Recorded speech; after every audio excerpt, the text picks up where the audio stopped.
আমাদের আজকের আন্দোলন থামছে না, থামবে না। আরজিকরের ঘটনার প্রতিবাদে নাগরিক মঞ্চের পক্ষ থেকে বুধবার রাত্রে মালদা শহরের ফোয়ারা মোড়ে জনতার এজলাস কর্মসূচি হয়। আরজিকরের মহিলা চিকিৎসকের ধর্ষণের পর খুনের বিষয়ে সরকার, পুলিশ প্রশাসন, সিবিআই সহ বিচার ব্যবস্থা যেভাবে চলছে, মানুষ এখনো বুঝে উঠতে পারছে না যে আর কতদিন লাগবে আসল দোষী ধরা পড়তে এবং উপযুক্ত শাস্তি হতে। তাই নাগরিক মঞ্চের পক্ষ থেকে জনতার মতামতের উদ্দেশ্যে জনতার এজলাস কর্মসূচি করা হয় বলে জানিয়েছেন সংগঠনের কর্তৃপক্ষ।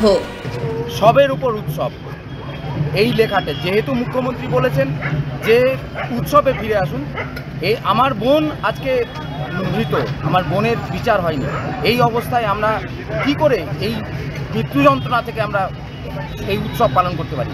এই উৎসবটা আমাদের সবের উৎসব, এই প্রতিবাদে আমরা আজকে উপনীত হয়েছি। ব্যুরো রিপোর্ট, রাত দিন বাংলা।